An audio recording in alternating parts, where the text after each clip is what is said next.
Cheryl Godsey, thank you. Thank you. Christine.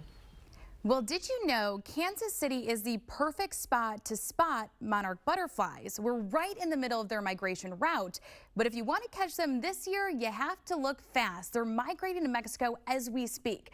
That's why I stopped by the Kansas City Zoo to learn more about these enchanting insects and, more importantly, how we can help them.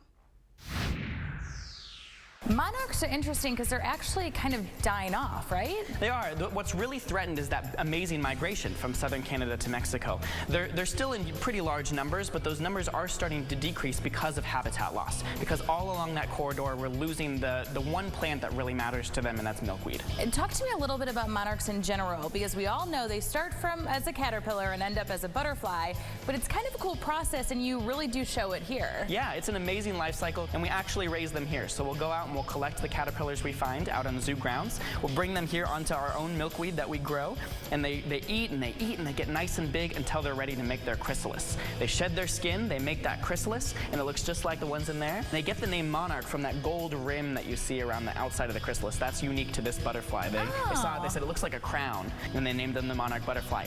After about 2 weeks in there, give or take, when they're ready, they emerge into a big, beautiful butterfly. And here we have them here. Eventually, you guys do release them outside. That's right, that's right. We're raising them in here just to help them avoid predation, but also to use them in our education programs that we have here on grounds for kids to see them up close and really appreciate them before we let them go.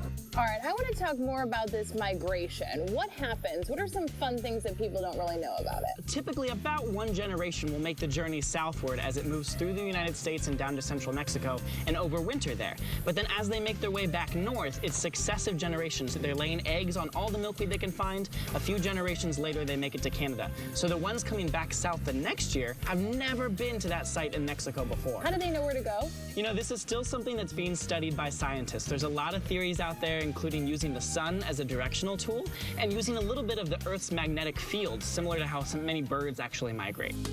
This is our Monarch way station. It's our own chance to really give monarchs a chance to survive along that migration path. They need places to stop, refuel, and lay their eggs. You said this is easy to take care of, so easy for everybody to have in their yard. What's in here? So we have a whole bunch of native prairie plants, Midwestern plants that are also perennials. They tend to return year after year. You can plant some great native annuals too, but perennials is the best way to make sure you got to do as little work as possible. That's exactly what I need. So we're talking milkweed, which is so popular. Anything else that these butterflies really like? Absolutely. Milkweed's what we call the host plant. That's what the caterpillars eat. But the butterflies need to drink nectar as well. So any kinds of great flowering plants that you can do, really anything works. But some of the few that we have in here includes like goldenrod, New England asters, some really pretty flowering plants that help give the garden some awesome color, but also give some great nectar for those adult butterflies. And you're not just helping butterflies, you're helping other things. I'm seeing a ton of bees in here. Yeah, that's right. So a way station like this is great for butterflies, but they're just a flagship. You're helping out so many pollinators, which is hugely important for our economy here in the Midwest, for agriculture,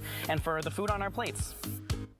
Needless to say, I'm obsessed with butterflies right now. A lot of people say you can't pick up a butterfly or it'll die because you'll rub off their wings, you know, that powder that I'm talking about. But actually, if you see one on the ground or stuck in a puddle, I always help them, and you can too.